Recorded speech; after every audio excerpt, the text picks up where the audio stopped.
Assalamualaikum warahmatullahi wabarakatuh. Pertama-tama puji serta syukur mari kita panjatkan kehadirat Allah Subhanahu wa taala karena berkat rahmat dan karunia-Nya kita senantiasa diberi kesehatan sampai saat ini. Salawat serta salam mari kita curah limpahkan kepada junjungan alam yakni Habibana wa Nabiyana wa Maulana Muhammad sallallahu alaihi wasallam. Sebelumnya izin memperkenalkan diri. Saya sendiri Najwa Delia dan rekan-rekan saya ada Rahmawati Nur Fitri, Muhammad Agung Lazuardi, Eng Adimah, Rika Rahmawiani, dan Salisah. Di sini kami akan mempresentasikan mengenai materi tentang masa kekhalifahan Ali bin Abi Thalib. Sebelum itu, mari kita membaca Bismillah bersama-sama. Bismillahirrahmanirrahim. Tanpa lama-lama lagi, kita langsung saja ke materinya. Kepada penyaji, saya persilahkan. Perkenalkan, nama saya Rahmawati Nur Fitri dari kelas 10 Bahasa, posisi sebagai penyaji. Ali dilahirkan di Mekah, daerah Hejaz, Jazirah Arab pada hari Jumat tanggal 13 Rajab tahun 800 Masehi. Nama lengkapnya adalah Ali bin Abi Thalib bin Abdul Muthalib bin Hashim bin Abdi Manaf bin Qusay bin Kilab bin Murrahi bin Ka'ab bin Lu'ay. Ali bin Abi Thalib termasuk dalam golongan As-Sabiqunal Awalun dari kalangan anak-anak. Ali bernama asli Haidar bin Abi Thalib, sepupu Nabi Muhammad SAW. Haidar yang berarti singa adalah harapan keluarga Abu Thalib untuk mempunyai penerus yang dapat menjadi tokoh pemberani dan disegani di antara kalangan Quraisy Mekah. Setelah mengetahui sepupu yang baru lahir diberi nama Haidar, Nabi SAW sangat terkesan tidak suka. Beliau pun mulai memanggil dengan nama Ali, yang berarti tinggi derajat di sisi Allah. Ali dilahirkan dari ibu yang bernama Fatimah binti Asad, di mana Asad merupakan anak dari Hashim, sehingga Ali merupakan keturunan Hashim dari sisi bapak dan ibu. Kelahiran Ali bin Abi Thalib banyak memberi kehiburan bagi Nabi SAW karena beliau tidak punya anak laki-laki. Sejak kecil, beliau diasuh oleh Rasulullah SAW. Oleh sebab itu, beliau terdidik dalam kesempurnaan akhlak dan sifat-sifat yang terpuji. Pada awal dakwah Rasulullah SAW, Ali selalu mengikuti kemanapun Rasulullah SAW pergi, termasuk ketika harus sembunyi-sembunyi melakukan sholat di lembah-lembah Makkah.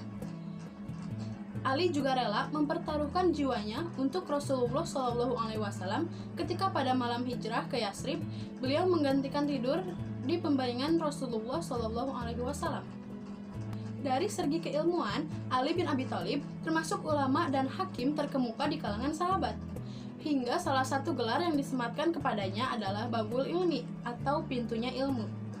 Para sahabat senior banyak yang berkonsultasi kepada Ali mengenai masalah-masalah keilmuan yang mereka hadapi. Keluasan dan kedalaman ilmu Ali sudah tidak perlu dipertanyakan lagi. Dalam sebagian besar perang Rasulullah SAW, ia selalu bertugas membawa panji-panji perang.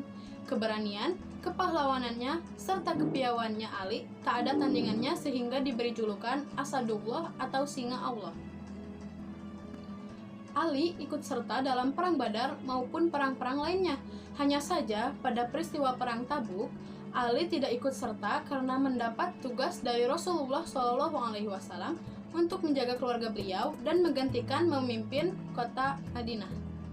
Sepeninggal Rasulullah SAW, Ali menjadi tempat para sahabat untuk meminta pendapat. Meskipun tegas dan keras dalam setiap pertempuran, tetapi beliau memiliki sifat penyayang yang luar biasa. Beliau tak segan-segan menyedekahkan makanan yang seharusnya diperuntukkan bagi keluarganya. Ketika Abu Bakar, Umar bin Khattab, dan Utsman bin Affan menjadi khalifah, mereka tak segan untuk meminta pendapat dari Ali tentang suatu persoalan dan sebelum mengambil suatu tindakan.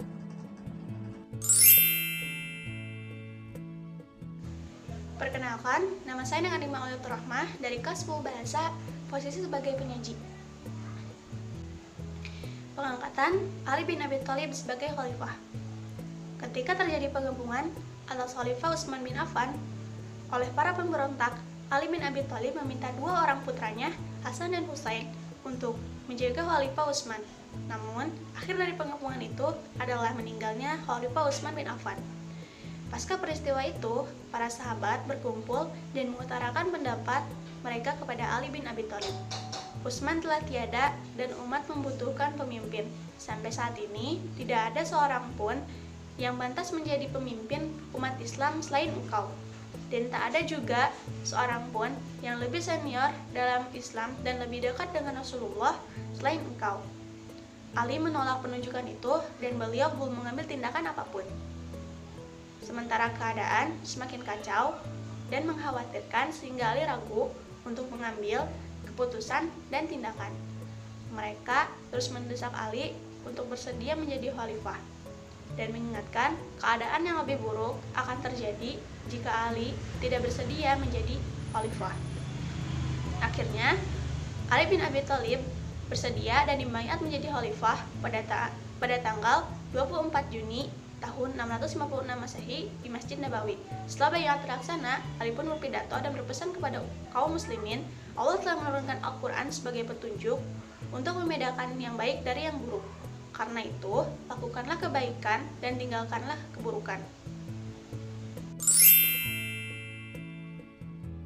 Masa pemerintahan Ali bin Abi Thalib.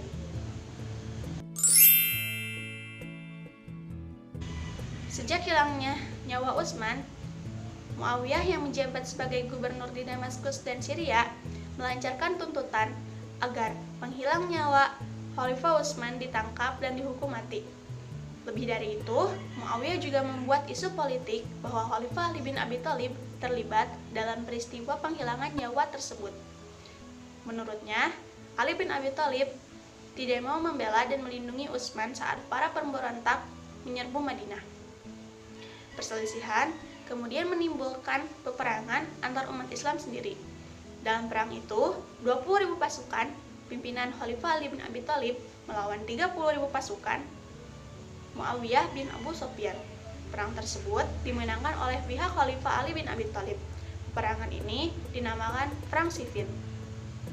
Perang lainnya adalah Perang Jamal atau Unta. Dalam peperangan tersebut, para sahabat yang menolak dan menuntut atas peristiwa penghilangan nyawa Khalifah Utsman membujuk Aisyah, istri Rasulullah, untuk bergabung. Aisyah yang juga masih memiliki pertalian darah dengan Khalifah Utsman sebagai suku Quraisy ikut dalam barisan pemberontakan tersebut dengan menggunakan unta. Oleh Khalifah Ali bin Abi Thalib, kemudian Aisyah dikawal kembali ke Madinah. Khalifah Ali bin Abi Thalib sangat menghormati Aisyah meski dia memusuhinya. Khalifah Ali bin Abi Thalib tahu bahwa Aisyah telah diperalat oleh orang-orang yang mendukung Muawiyah dan Zubair bin Awam serta Thalha bin Ubaidillah. Jasa dan prestasi Khalifah Ali bin Abi Thalib.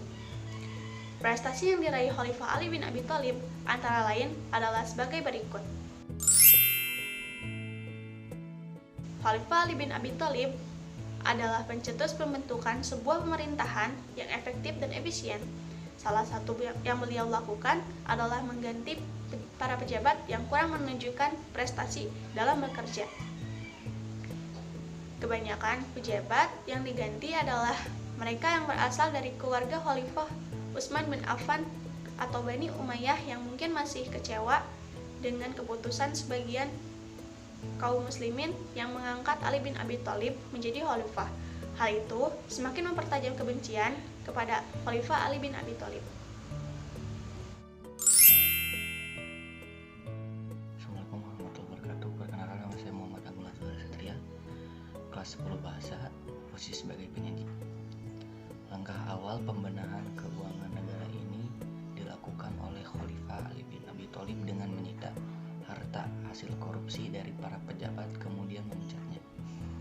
Harta hasil korupsi itu kemudian dimasukkan di Baitul untuk dikelola secara profesional untuk meningkatkan kesejahteraan rakyat dan taraf hidup masyarakat.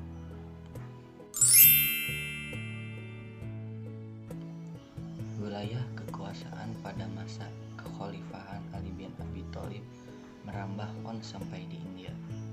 Pada masa Khalifah Utsman bin Affan, penulisan huruf hijaiyah dalam Al-Quran belum dilengkapi dengan harokat, sehingga bagi yang belum memahami bahasa Arab akan akan kesulitan membaca dan menimbulkan kesalahan fatal dalam membaca teks-teks dalam Al-Quran maupun hadis, terutama bagi pemeluk Islam di wilayah yang jauh dari Jazirah Arab.